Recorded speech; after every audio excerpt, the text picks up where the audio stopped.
সেই দ্বার যেখান থেকে সর্বদা আমাদের অপমান করে ফেরানো হয়েছে। কিন্তু আজ এখানে উপস্থিত সকল অসুর সৈনিক স্বর্গলোক অধিকার করবে। দেবতাদের ওই স্বর্গলোকে নিজেদের আধিপত্য স্থাপন করবে।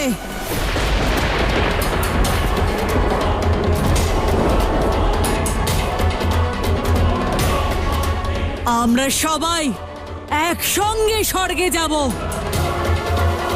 কিন্তু মনে রাখবে, স্বর্গ আর আমাদের মধ্যে কোনো দেবতা, কোনো ছলনা, কোনো মায়া যেন না আসে। কোনো দেবতাকে ভয় পাবে না তোমরা। কারোর প্রতিশ্রুতির পাশে আবদ্ধ হবে না কেউ। সবাই একসঙ্গে ঝাঁপিয়ে পড়বে। কখনোই বিচ্ছিন্ন হয়ে পরাজয় ডেকে আনবে না।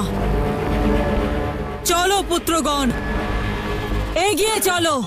তোমরা তোমাদের অসুর মাতাকে স্বর্গলোকের দ্বারে তোমাদের স্বাগত জানানোর জন্য দাঁড়িয়ে থাকতে দেখবে।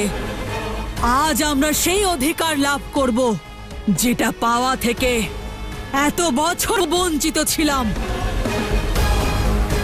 বিজয়ী হও।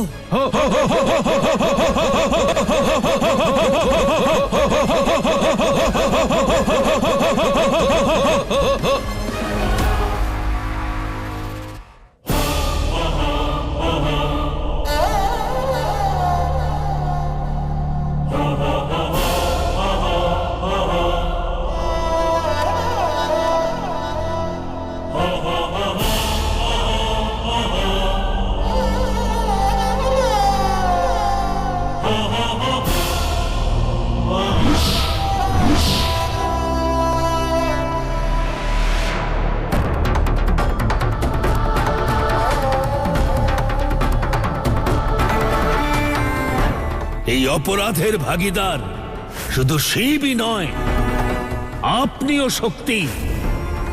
অসুরেরা সোমনাথে গিয়ে পৌঁছয়, তাহলে সেই কলঙ্কের দায় আপনাকে নিতে হবে। আপনাকে।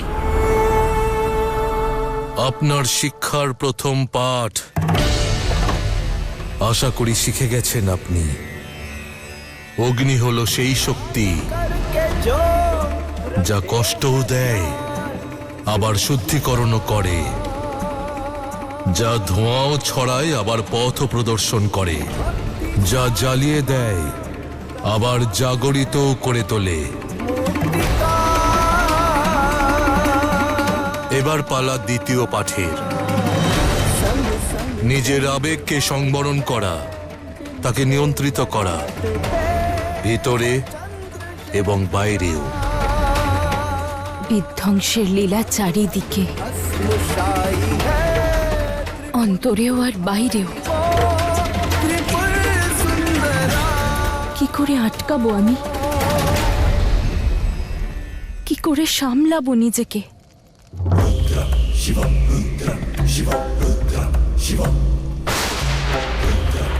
আমার জন্য অসুরদের স্বর্গপ্রাপ্তি হচ্ছে, আর আমি ওদের আটকাতেও পারবো না, কিচ্ছু করতে পারবো না।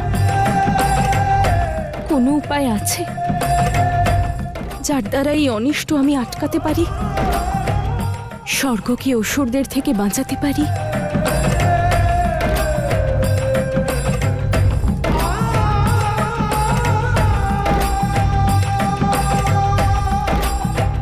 নিন, এটা কাল সূর্যোদয়ের পূর্বে আমার কাছে সুরক্ষিত পৌঁছে দেবেন।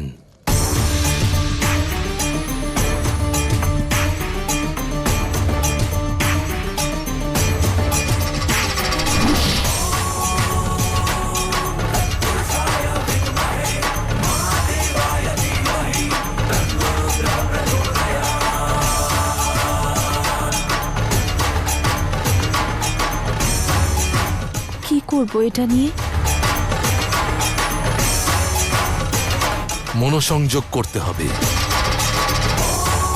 নিজের আবেগ সংবরণ করতে হবে, এটাই হবে আপনার দ্বিতীয় পরীক্ষা।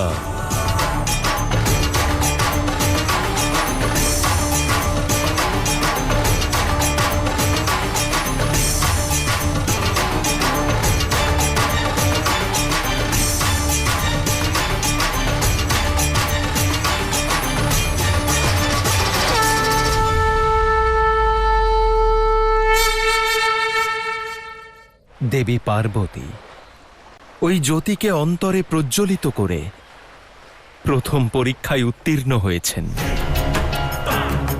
নিজের মধ্যে দেবী শৈলপুত্রীর সরলতার সঞ্চার করেছেন।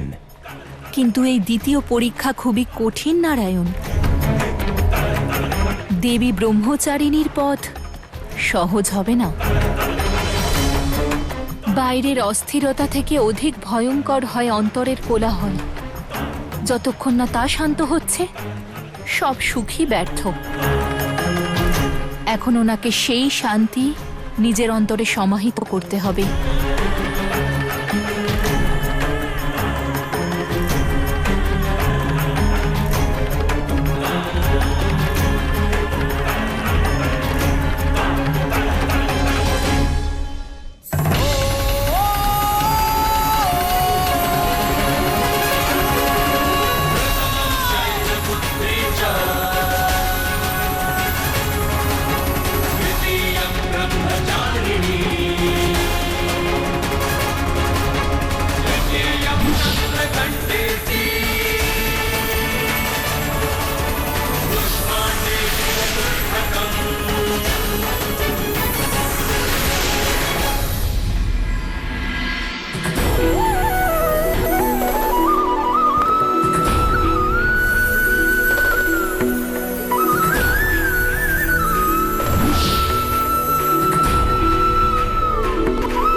মাতা, মাতা,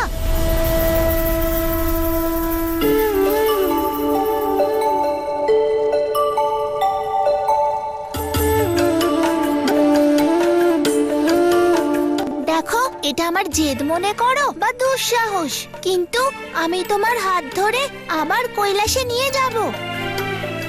তাই সবকিছু ভুলে গিয়ে এই পরীক্ষায় মনোযোগ দাও। হ্যাঁ পুত্র, আমার মন পরীক্ষাতেই আছে। অনুমতি দাও মাতা। তুমি কোথায় যাচ্ছ? আমি পাহারা দেব, যাতে কেউ এসে তোমার মনোযোগ নষ্ট না করতে পারে। सूर्यकोटि समप्रभा निर्विघ्नं कुरु मे देव सर्वकार्येषु सर्वदा।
অসুরের সোমনাথ মন্দিরে কেন যাচ্ছে?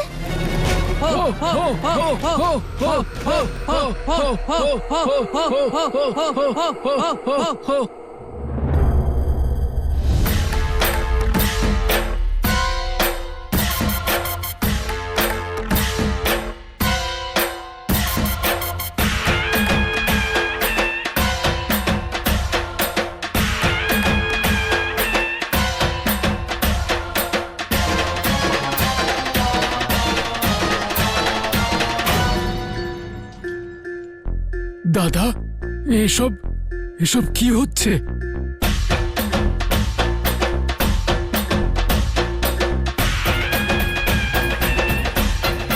প্রয়াস, শুনলাম সোমনাথ মন্দিরে একটি নতুন দ্বার উন্মুক্ত হয়েছে স্বর্গে। কি স্বর্গলোক? আমরাও সবাই স্বর্গলোকে যাব। হ্যাঁ হ্যাঁ, আমরা সবাই যাব। হ্যাঁ হ্যাঁ, আমরা সবাই যাব।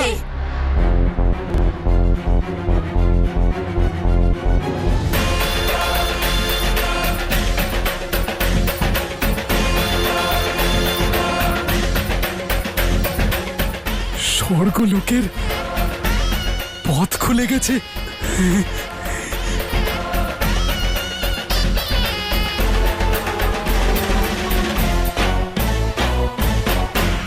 দাঁড়াও গণেশ, তুমি সোমনাথ চাচ্ছ তো ওই অসুরদের মন্দিরে প্রবেশ করা থেকে আটকাতে? যে বর পিতা প্রদান করেছেন তার প্রতিকার কেন খুঁজছো তুমি? মাতা অপরাধ বোধে ভুগছে দাদা। মাতার মনে হয় যে এই অনর্থ ওনার জন্যই হয়েছে। মাতা চান না যে স্বর্গে তারা প্রবেশ করুক যাদের ভাবনা মলিন, আর এই অনর্থের জন্য ওনাকে অপবাদ দেওয়া হোক। আর মাতার মনের সন্তোষ এই পুত্রের কাছে সব থেকে বড়। তুমি ভুলে গেলে গণেশ, গতবার কোনো কিছু না ভেবে যখন তুমি জেদ করেছিলে তখন পিতার ত্রিশূল তোমার প্রাণ হরণ করেছিল। সেই ঘটনা আবার ঘটাতে চাও?